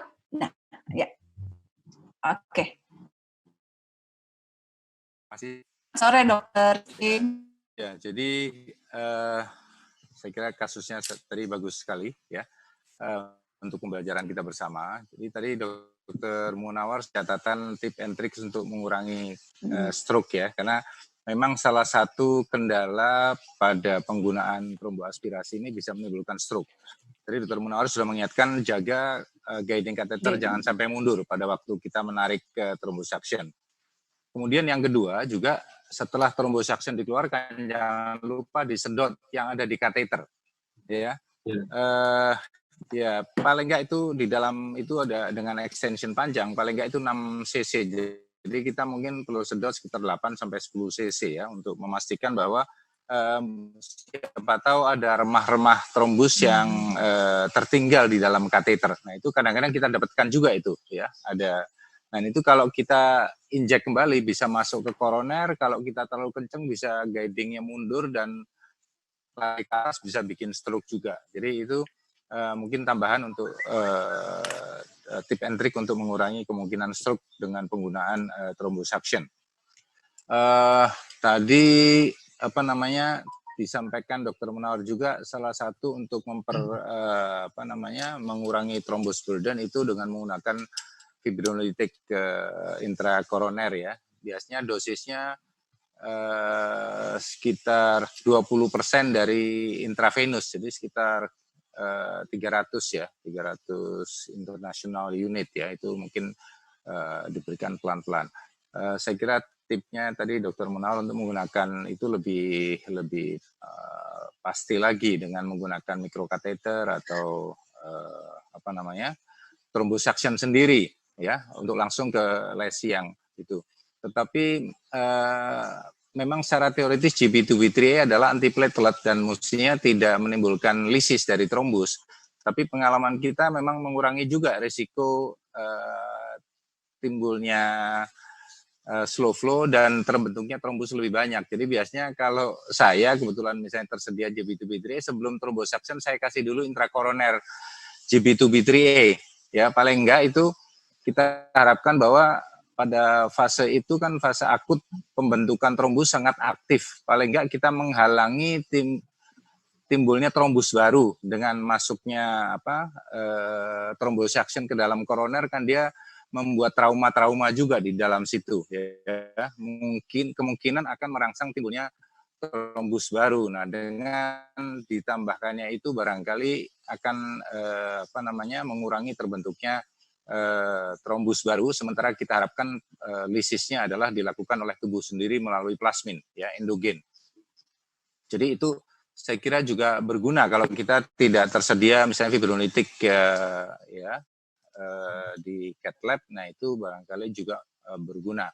Dan jangan lupa juga kalau pada primary PCI ini apalagi dengan trombus burden besar seperti itu ya, tentunya kita dosis heparin yang kita gunakan kita tambahi biasanya ya. Dan kalau kita punya ACT, mungkin kita targetkan ACT-nya lebih tinggi, sehingga itu juga akan mengurangi terbentuknya trombus baru selama proses thrombosuction tersebut. Kemudian juga saya pernah dapat itu ada pasien Belanda yang kena serangan, kebetulan di Semarang waktu itu, infark akut di right coronary artery. Dia rupanya seorang pemain bola, jadi koronernya besar sekali, dan dia sudah pernah dipasang stand-nya besar sekali, mungkin diameternya mungkin di atas 5 ya. Dan stand itu stand generasi pertama, Palmashat kalau nggak salah itu. Jadi masih kelihatan seperti jaring-jaring kawat gitu, besar sekali di right coronary artery. Sehingga saya lihat itu stand tidak mungkin ada yang cocok lah size-nya di waktu itu di cath lab kita. Sehingga saya lakukan thrombosuction yang berulang-ulang saja sampai mengalir. TIMI 3 walaupun trombusnya masih lumayan banyak. Nah, kemudian kita lanjutkan dengan dengan heparin dan GB2B3A. Kemudian pasien bisa pulang dengan baik, dan karena pasiennya kemudian setelah sekian lama kita CAT ulang, ternyata sudah bersih ya. Jadi kadang-kadang dalam situasi RCA yang sangat besar, kalau kita nggak punya ukuran stand, jangan dipaksakan, karena itu malah bisa bikin slow flow. Jadi saya kira dalam kasus tadi, deferred stenting mungkin memang satu pilihan untuk mencegah slow flow atau no reflow, di mana kalau itu terjadi bisa repot sekali ya, karena aliran dari kolateral pun bisa terganggu masuk ke daerah yang tadinya mungkin sudah mengalir karena terisi mikrotrombus ya, dari trombus yang besar itu. Sehingga tadi saya kira deferred stenting adalah pilihan yang saya kira logis. Dan kemudian kalau besar sekali kadang-kadang kita tidak perlu memaksakan thrombosuction saja, kemudian kalau asal mengalir sudah bagus, kasih heparin dan mungkin GB2B3A. Kemudian kita evaluasi beberapa hari kemudian atau minggu kemudian. Kemudian kita juga bisa berikan tambahan oral antikoagulan untuk di luar rumah sakit. Ya. Saya kira itu mungkin beberapa tambahan dari saya untuk kasus tadi, di mana trombus burdennya memang besar sekali dan RCA-nya juga besar, sehingga memang risiko slow flow atau no reflow sangat besar. Terima kasih. Ya, terima kasih. Ya dok, satu lagi pertanyaan dok, mau untuk tips and triknya saja, kalau trombolitik intrakoroner itu pengencerannya pakai dextrose atau NaCl seperti kita memberikan NTG? Saya kira mungkin dextrose lebih netral ya. Dextrose saja mungkin lebih netral. Untuk pengencer aja? Ya. Ya, oke dok. Terima kasih. Ya, terima kasih. Ya, terima kasih Dr. Sodiko Rifki. Terima kasih Dr. Fuad atas presentasinya. Selanjutnya kita akan masuk ke presentasi yang kedua kepada Dr. Abu Bakar. Ya, Dr. Abu Bakar sudah hadir di sini. Dr. Abu Bakar akan mempresentasikan mengenai kasus dalam 10 menit. Silakan Dr. Abu Bakar. Bismillah. Assalamualaikum warahmatullahi wabarakatuh. Waalaikumsalam. Selamat sore, terima kasih Dr. Suci. Salam hormat untuk para guru-guru. Saya Abu Bakar, fellow di Rumah Sakit Wahidin Sudirohusodo, Makassar. Izin mempresentasikan kasus saya dengan judul Unsuccessful Primary PCI pada anomalous RCA pada pasien dengan infark miokard inferior. Sebagai pendahuluan, unsuccessful primary PCI pada kejadian STEMI ternyata tidak jarang terjadi. Ini berhubungan dengan pasien yang mempunyai risiko tinggi dan juga berhubungan dengan karakteristik angiografi. Anomali origin RCA merupakan kelainan anatomi koroner yang jarang terjadi, insidennya sekitar 0,25 sampai 0,92%, yang menyebabkan kesulitan bagi operator, terutama pada setting infark miokard akut. Berikut data klinik pasien, seorang perempuan umur 70 tahun dengan nyeri dada 2 jam, mempunyai riwayat hipertensi dan diabetes yang tidak terkontrol. Pada EKG tampak ST elevasi di 2-3 AVF dan EO hipokinetik di inferior dan posterior dengan ejection fraction 50%. Berikut adalah data angiografi dengan approach radial kanan saat kateter diagnostik masuk ke aorta. Yang pertama terkanulasi sebenarnya adalah RCA. Tampak total oklusi di proksimal dari view LAO. Saat akan mengambil posisi RAO, kateter sudah keluar dari ostium, maka kami melanjutkan ke sistem kiri, dan tampak juga ada lesi di left main, LCX, dan OM. Juga terdapat ada stenosis di LAD. Selanjutnya, kami akan melanjutkan untuk PCI di RCA. Kanulasi RCA melalui radialis kanan menggunakan JR 3,5 Fren. Namun setelah beberapa kali dicoba, kami baru menyadari ternyata terdapat anomali ostium RCA. Maka kami mencoba mengganti guiding dengan AL1 dan kateter TIG, namun tetap tidak berhasil dengan beberapa kali percobaan. Kadang beberapa kali membuat guiding kami kinking akibat manipulasi guiding yang berlebihan. Selanjutnya kami pindah akses ke femoral kanan dengan guiding yang sudah kami coba tadi di radial. Beberapa kali dicoba, tapi tetap belum berhasil. Akhirnya menggunakan JR46 Fren, bisa engage ke ostium RCA dengan wire first approach, walaupun tidak cukup support. Proses kanulasi ini kurang lebih kami makan waktu sampai 1,5 jam. Langkah kami berikut, sesudah wiring, kami melakukan predilatasi dengan balon 2,5x20 dari mid to proximal RCA. Even balon pun membuat guiding kami keluar dari ostium lagi. Ini adalah hasil setelah predilatasi, tampak trombus di proximal to mid RCA. Selanjutnya kami akan memasukkan kateter aspirasi trombus untuk trombektomi, namun selalu membuat guiding kami terpental dan harus mulai dari awal lagi. Maka langkah selanjutnya yang harus kami lakukan, kami harus berpikir bagaimana cara harus membuat guiding itu deep engage dengan langkah-langkah apakah menggunakan mother and child, penetration catheter, ataupun microcatheter, ataupun dengan anchoring teknik. Kemudian kita lanjutkan dengan trombus aspirasi. Apa yang bisa kami lakukan pada saat itu? Kami beli body wire untuk membantu engage guiding. Dengan begitu kami berusaha untuk masukkan kembali kateter aspirasi trombus, namun kembali tidak berhasil. Guiding kemudian terpental lagi. Kami pun memilih mencoba melakukan long inflation balon, namun tetap gagal trombus. Inilah hasil setelah inflasi balon.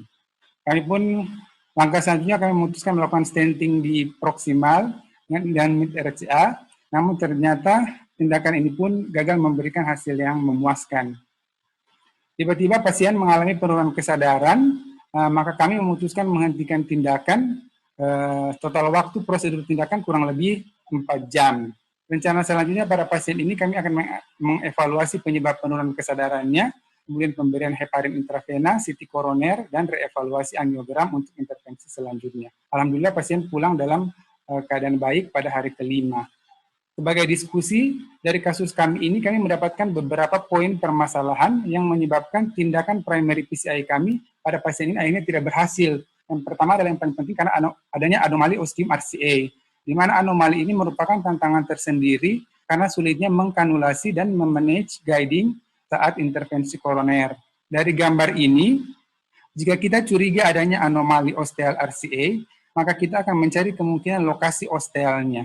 Jadi, kalau paling sering ada di 4 lokasi anomali osteal RCA, yaitu di sinus koronari kanan, kalau dia letaknya di sinus koronari kiri, non-koronari sinus, dan ada di dinding aorta. Jadi kalau kita mencari kemungkinan ostealnya, ini ada di titik A, titik B, titik C, begitu juga kalau dia pindah ke sinus koronari kiri, kita akan cari di titik A, titik D, ataupun titik C. Kalau dia di non-koronari sinus, maka kita carinya di posterior. Kalau seperti pada pasien kami, dia berada di atas, di superior dari sinotubular junction, yaitu ada di dinding aorta. Kemudian dari gambar ini adalah orientasi RCA, walaupun dia dalam keadaan normal, orientasinya bisa dalam keadaan 4 ini, yaitu bisa normal, nomor 1, yang high take off itu nomor 2, low take off-nya nomor 3, kemudian yang horizontal itu nomor 4. Dengan demikian seharusnya kita bisa memilih guiding yang tepat sesuai letak osteal dan orientasinya. Berikut pemilihan guiding kateter untuk kanulasi anomali RCA, Jadi ketika kita menemukan adanya anomali osteal RCA, maka kita harus mencari lokasinya di ketiga sinus. Apakah di right coronary sinus, left coronary sinus, ataupun non-coronary sinus. Jadi sesuai itulah maka guiding yang kita pilih akan menyesuaikan dengan orientasinya, orientasi ostealnya, apakah superior take off, low take off, dan lain-lain. Pada pasien kami karena dia superior di atas lokasinya superior dari sinotubular, maka pilihan guiding kami antara AL1, AR, atau TRA. Poin permasalahan kedua yang kami pikirkan menyebabkan prosedur tidak berhasil karena adanya high thrombus burden. Nah, seperti sudah dijelaskan tadi oleh Dr. Fuad dan para guru, penanganannya seperti itu. Jadi pada pasien ini risk faktornya itu karena usia tua, adanya diabetes, kemudian ada gangguan perubahan morfologi, yaitu adanya anomali osteum RCA. Kemudian yang ketiga terkait dengan komplikasi pada pasien, itu tiba-tiba adanya penurunan kesadaran yang kami pikirkan bisa dari 3 masalah ini, apakah masalah cerebrovaskular, kemudian masalah metabolik, ataupun masalah neuropsikiatri. Pada pasien kami, masalah cerebrovaskular dan metabolik dapat disingkirkan, kemungkinan penurunan kesadaran pada pasien kami akibat prosedur yang cukup panjang, yaitu kurang lebih sampai 4 jam. Sebagai take home message, penting bagi kita untuk menilai dari awal adanya anomali ostium saat angiografi, sehingga bisa lebih dini menentukan langkah selanjutnya. Pada pasien kami, pemilihan guiding catheter itu merupakan hal yang paling penting yang menentukan sukses atau tidaknya PCI anomali RCA. Terima kasih. Assalamualaikum warahmatullahi wabarakatuh. Waalaikumsalam warahmatullahi wabarakatuh. Terima kasih kepada Dr. Abu Bakar atas presentasinya. Sejauh ini belum ada pertanyaan, kita minta komentar dari senior Ketua PIKI, Dr. Doni Firman. Silakan Dr. Doni. Baik, selamat sore. Assalamualaikum warahmatullahi wabarakatuh. Terima kasih Bu Moderator, luar biasa moderator kita sore hari ini. Ampun Dok. Jadi baik, dari kita kembali ke kasusnya Dr. Abu Bakar. Ya pertama saya ya bersimpati juga ya Dr. Abu Bakar ya. Tentu Anda ini jam berapa nih kejadiannya ini? Tengah malam? Siang Dok, dari jam... Oh, siang. Ya. Oke, jam 4 jam melakukan primary PCI ya tentunya. Tapi ini tentunya menjadi pelajaran juga ya, pelajaran bagi Dr. Abu Bakar dan juga bahkan dari audiens kita semua ya, bahwa kadang-kadang seperti ini ya bisa saja terjadi di mana saja kan gitu kan. Dan yang penting bagaimana kita menyikapi dan kira-kira apa kira-kira hal-hal yang baik. Ya kalau kita melihat ini memang sialnya settingnya terjadi pada saat primary PCI, ya kan? Nah, kita belum bicara mengenai anomali dulu deh, mengenai primary PCI. Nah dalam hal primary PCI itu ada hal-hal yang paling penting yang kita capai, yang harus kita capai, yaitu ischemic time, ya kan? Itu berbanding lurus dengan outcome klinis si pasien, baik dalam waktu perawatan maupun nanti long dari si pasien ya. Jadi memang itu hal yang harus kita pikirkan ya. Dan mungkin kalau 4 jam ujungnya kita harus berpikir bahwa waduh ini ischemic time-nya jelas-jelas tidak tercapai ya, tidak capai. Nah, jadi mungkin kalau apapun kesulitannya ketika Anda melakukan primary PCI dan Anda berpikir bahwa ini akan berlama-lama, nah mungkin kita akan berpikir apakah memang kita lanjutkan atau Anda stop atau Anda beralih ke litik saja. Karena kan ini sewaktu kan, berbeda dengan elektif mungkin kita masih punya waktu dan lain-lain. Nah, tentunya kalau pilihannya litik itu kita juga harus hati-hati karena Anda sudah melakukan puncture, jadi access site bleeding juga harus dipikirkan. Tapi sekali lagi yang paling penting adalah jangan lupa ini adalah primary PCI. Apapun yang terjadi kita harus menurunkan ischemic time, itu yang pertama. Kemudian yang kedua, ya ini satu keadaan anomali RCA yang saya kira kita cukup sering yang kita lihat ya. Mungkin kalau kita lihat saya tidak begitu jelas tadi apakah memang di tengah atau memang dia di left sided of sinus falsa, tahu ya. Tapi kalau saya lihat di gambar terakhir kok seolah-olah dia di left sided of sinus falsa, jadi kurang lebih side by side ya, kurang lebih seperti demikian. Saya nggak begitu jelas ya. Tapi kalau memang seperti itu, ada beberapa pilihan sih sebenarnya. Tadi ada algoritma yang dibuat Dr. Abu Bakar sangat baik sekali. Memang dia di tengah, biasanya kalau di tengah tuh dia ke bawah itu. Ya, ke bawah ada inferior take off begini. Nah, kadang-kadang justru di radial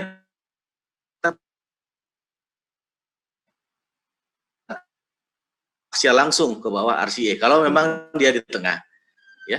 Tapi kalau kita lihat tadi, kok saya nggak begitu yakin ya, saya agak sedikit ke left side falsafah. Jadi dia mungkin bergandengan dengan ostium kiri. Nah, kalau dengan berbandingan dengan ostium kiri, ada beberapa beberapa tulisan.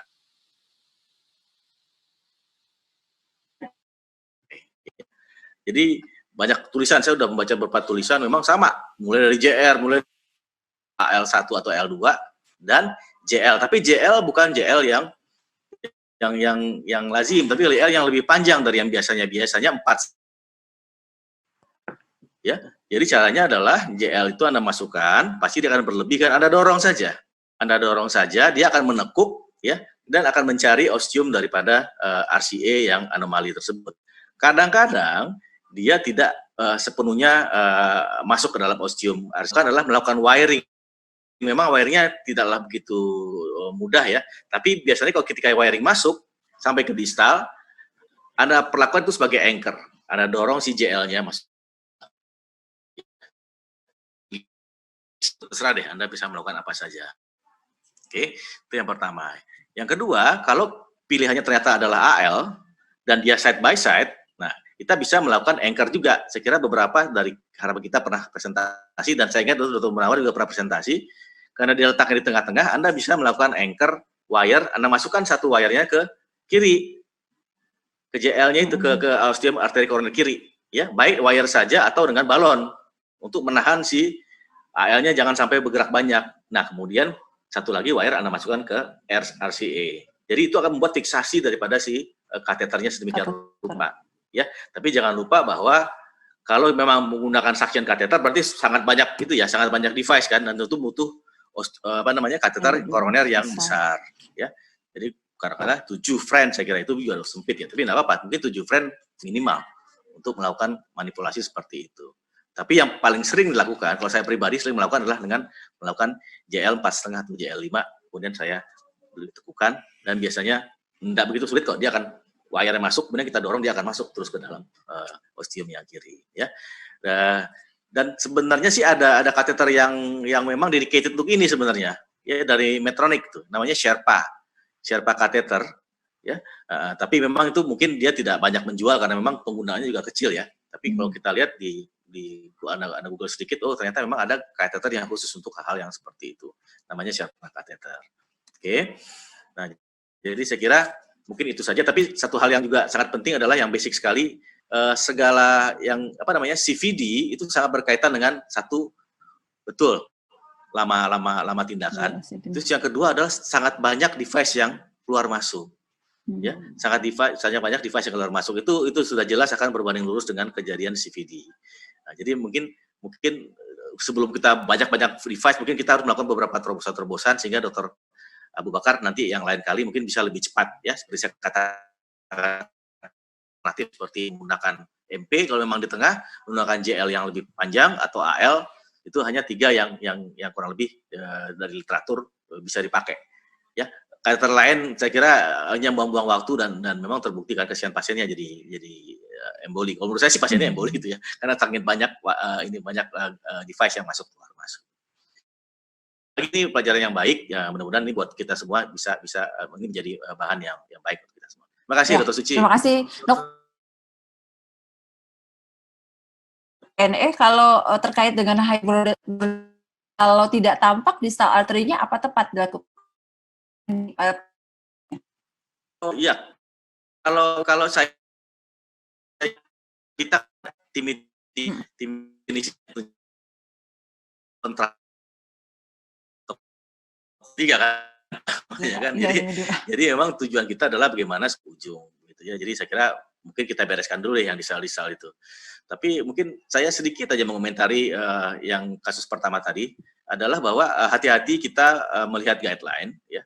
Kalau kita tahu bahwa rekomendasi penggunaan thromboaspiration itu berdasarkan beberapa trial ya, data total dan lain-lain di Europe ya.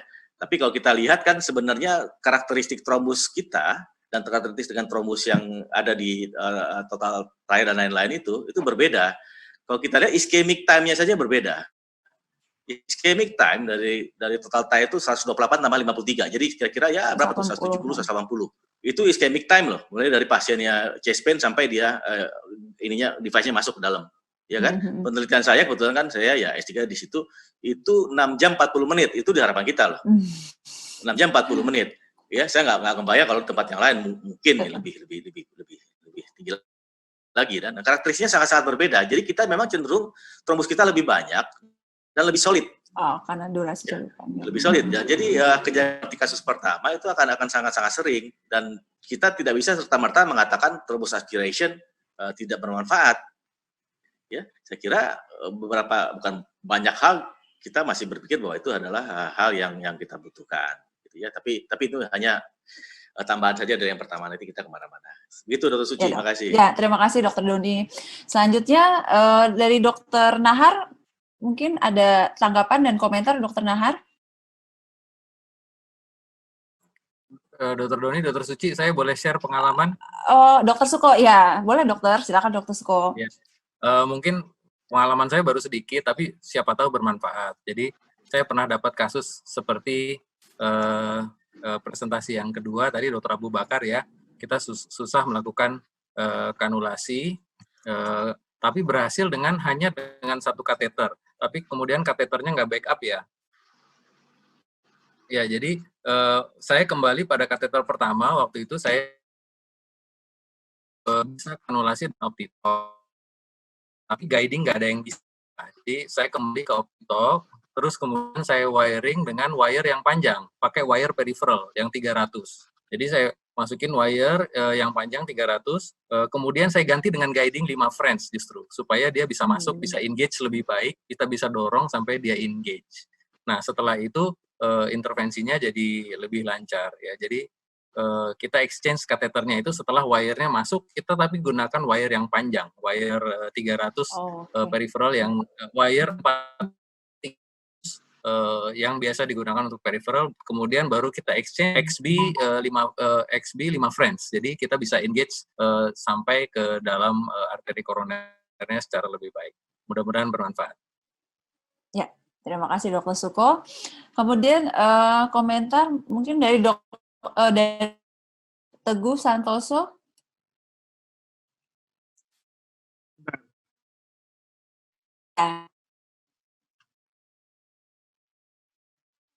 Ya, Prof. Ya, Prof. Ketemu lagi, Prof. Mohon komentarnya, Prof. Sebenarnya apa yang telah disampaikan tadi dalam presentasi udah semua dijelaskan, cuma saya nggak dilakukan gitu aja. Jadi kalau dilakukan prosedurnya sebetulnya nggak terlalu susah lagi. Jadi saya lihat tadi ada small side branch. Jadi kita bisa masukkan wire ke small side branch, itu anchor wire teknik. Kemudian setelah wire itu masuk di small side branch, kita bisa masukkan crusade catheter, kita bisa masukkan wire yang kedua untuk melewati tempat yang buntu total tersebut karena akibat infark tersebut. Jadi kita bisa mendapatkan udah 2 wire. Jadi 2 wire itu akan membuat kita mempunyai backup support yang baik. Nah, setelah itu seluruh prosedurnya akan jauh lebih gampang. Anda bisa lakukan apa aja yang menggunakan guide liner. Guide liner gampang karena setelah Anda mempunyai wire di situ, Anda bisa masukkan guide liner seperti ini. Amat penting bahwa supportnya nggak bisa hanya kateternya asal nempel aja. Itu kateternya harus di deep seat. Kalau kateternya nggak bisa di deep seat, pakailah guide liner, pakailah anchor teknik. Anchor teknik antara lain dengan guide liner, tapi bisa juga dengan balloon. Jadi Anda bisa masukkan balloon di proximal segment, proximal dari dari tempat daerah yang infark. Kemudian balon itu ditiup, kateternya dimasukkan. Itu cara lain untuk memasukkan deep seat daripada guiding kateter yang dipakai. Jadi itu adalah beberapa cara yang sebetulnya Anda tadi udah sebut semua, cuma saya nggak dipraktekkan. Yang lain sih saya rasa udah disebut semua. Jadi itu hanya tambahan ada. Ya, terima kasih, Prof. Terima kasih, Dr. Suci. Ya, terima kasih, Prof. Mungkin ada tambahan dari Dr. Sunaria, Dok? Terima kasih. Ya dong. Saya kira sih ini dua kasus yang sangat bagus ya, dan bisa dipakai pembelajaran untuk semua ya. Saya kira 3 komentar dari Dr. Doni, Prof. Teguh, tambahan dari Dr. Suko, memang dalam pengalaman itu kita bisa lakukan. Cuma yang ingin saya tekankan satu hal adalah pasien ini kalau kita lihat koronerinya ini udah masuk ke pasien yang sangat mudah untuk masuk ke dalam shock atau edema paru yang sangat berat ya, karena left coronary-nya juga sangat jelek ya. Seperti ini sebetulnya harus ada gambaran bagaimana situasi ini. Apakah Anda punya gambaran bahwa ejection fraction berapa, dan yang satu lagi yang sangat penting itu adalah ketika kita diagnostik awal pada pasien seperti ini, Anda harus bisa masukkan diagnostik kateter itu ke dalam LV untuk bisa tahu LV-EDP pasien itu berapa. Karena prosedural terutama yang berkepanjangan, kalau kita tahu LV-EDP-nya udah sangat tinggi, kita harus tahu kapan kita harus berhenti. Ya, di center yang lebih maju tentu kalau bisa pasang swan guns. Tapi yang sederhana adalah ketika diagnostik Tiger atau apa Anda masuk, Anda bisa masuk dulu ke LV untuk mengukur LV-EDP. Inilah yang saya kira harus kita pelajari sebagai intervensi koroner, apalagi primary PCI, dengan menggabungkan critical care dan interventional. Sehingga Anda tahu kapan Anda harus masuk support obat, kapan Anda harus masuk IABP, kapan Anda harus berhenti. Dan untung pasiennya ini membuat Anda harus berhenti setelah sekian jam karena tidak sadar ya. Mungkin saja pada saat itu ada transient emboli, tapi mungkin saja pada saat itu juga cardiac output sedemikian rendah ya. Jadi saya kira penilaian hemodinamik selama prosedur ini penting. Tentu bisa berbagai macam, bisa non-invasif, echo, bisa juga Anda memasukkan kateter kanan, atau bisa Anda ambil LV-EDP sebagai penilaian yang sangat mudah ketika kita melakukan prosedur. Mengenai hal-hal yang trombos saya kira sudah dibahas sangat bagus, termasuk juga mengenai pilihan kateter ya, dan juga anchoring wire atau anchoring ini yang dikemukakan oleh Prof. T. Saya kira juga ini menarik acara sore ini karena kita punya moderator yang sudah di-train di ANTV atau di Trans TV yang saya kira memberikan pembelajaran yang baik. Ya, terima kasih. Ya, terima kasih Dr. Sunaria. Terima kasih Dr. Abu Bakar atas presentasinya. Terima kasih Dr. Suci. Ya, terima kasih. Selanjutnya, sebelum kita mengakhiri acara ini, kita lihat sedikit ini mengenai acara kita untuk beberapa minggu ke depan. Untuk bulan Juni ini, pastikan kita dapat mengikuti acara-acara mulai dari hari Kamis, 25 Juni, itu ada APAK webinar, ada acara internasionalnya, dan acara lokal webinar juga, itu mulai dari jam 6 sore. Kemudian hari Sabtu depan, seperti biasa, fellow chapter, mengenai farmakologi in PCI, nanti dengan pembicara Dr. Sunaria. Kemudian hari Minggu depan, tanggal 28 Juni, ada yang tidak kalah menarik, yaitu strategi pada new normal oleh Dr. Doni Firman dan Dr. Isman Firdaus. Kemudian tanggal 3 Juli, masuk bulan baru nih sudah langsung ada, kita bisa belajar bersama mengenai high bleeding risk pada PCI, mengenai Onyx One trial.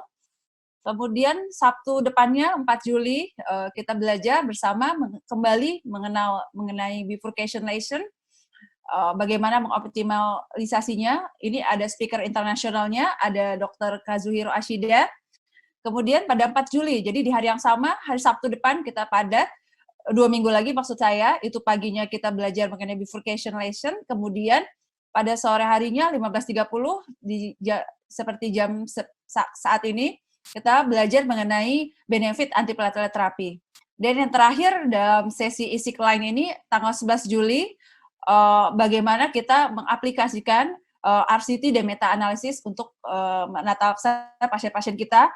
Nanti akan oleh Dr. Bambang Widiantoro dan Dr. Dian Anina Munawar.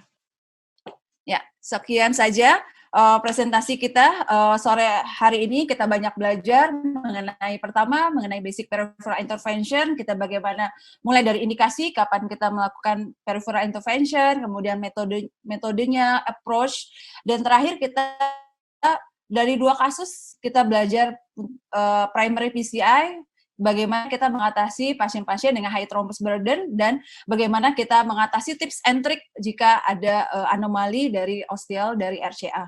Akhir kata, saya mengucapkan terima kasih kepada para senior atas bantuannya, kepada para panelis, kepada para peserta semuanya.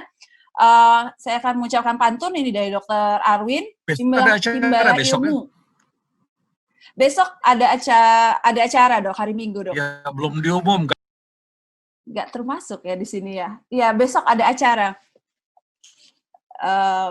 Ya, nanti akan dikabari lebih lanjut mengenai link acara untuk besok, Dok. Akhir kata, kami ucapkan terima kasih. Santoso besok. Iya. Ya betul. Ini live main ya, Dok. Mohon maaf, ini di kalendernya nggak tercantum. Ya, jadi besok ada acara dari Prof. Santoso, itu jam sama, 15.30. Kita tutup saja dengan pantun, timbalah ilmu dari para suhu, tetaplah maju dan jangan menunggu. Jika kita berpisah, pastilah rindu, ikhlas mengabdi untuk bangsamu. Assalamualaikum warahmatullahi wabarakatuh.